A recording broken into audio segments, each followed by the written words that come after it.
Congratulations, you are buying a home, or at least thinking about it. If you are a first-time home buyer, or perhaps it's been a while since you last purchased a property, you may be wondering what the exact steps are so that you can finally take this leap. You could be wondering things like, what do I do first?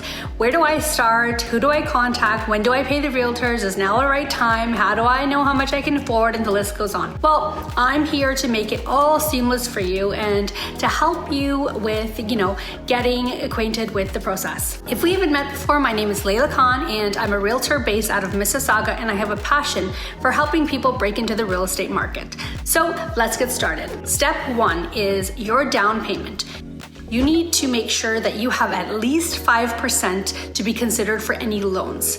Although there are often government programs that can help you with this, and I might make another video for that one, especially if you're a first-time home buyer. And just so you know, if you have anything less than 20% of the purchase price, you will have to factor in mortgage insurance, also referred to as high ratio mortgage insurance, which basically protects the lender against any mortgage defaults. Step 2 is pre-approval.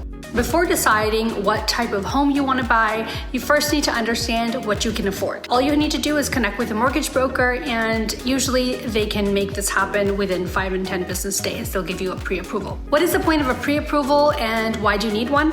Well, it basically tells you what the price range is that you can afford. So if your affordability, for example, is $300,000, there's no point of looking at homes that are $500,000. Step 3, selecting a realtor.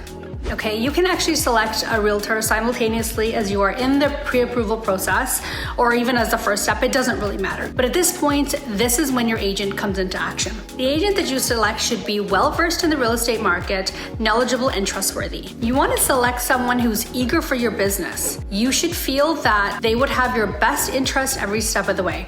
Step 4, listings.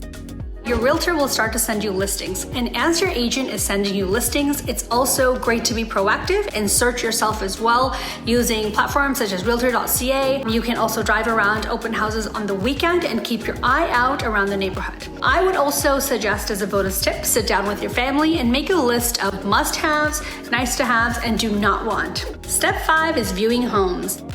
Now that your realtor has sent you a bunch of listings, you'll have to go through them and select which homes that you want to view. Once you go through the list and you see the homes that the realtor has sent you, select the ones you want to see and let your realtor know. They will book an appointment. And then you go ahead and see your homes. Once you like a home, you put in an offer. So brings us down to step 6, the offer.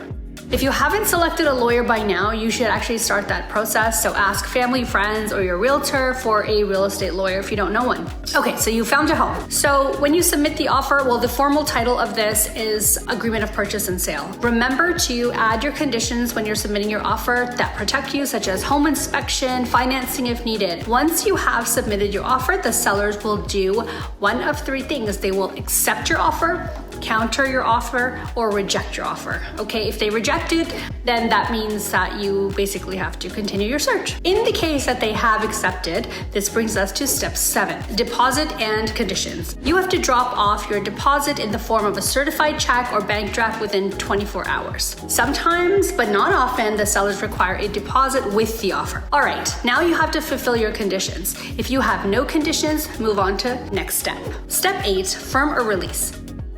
If one or all of your conditions are not met and have not been resolved via negotiations, then both parties can sign a mutual release form, and then your deposit would be released back to you. The mutual release, I'll just quickly go over. It basically frees both parties from the agreement of purchase and sale with no liability to either party.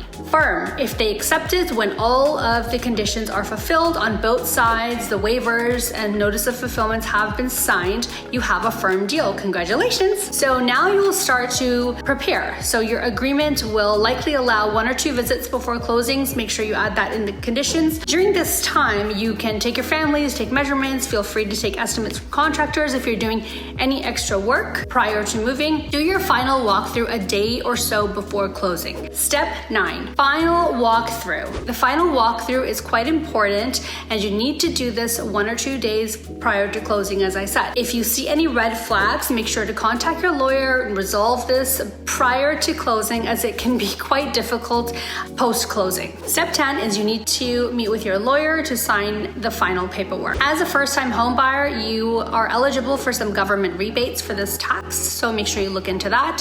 Other expenses could be property taxes, and they fluctuate from municipality to municipality. Some of the closing costs that you'll have to prepare for is land transfer tax. Okay, you need to prepare for your land transfer tax in Ontario. You'll also need to prepare for the lawyer's bill. I would budget for some furniture, paint if you need to, and your first mortgage payments.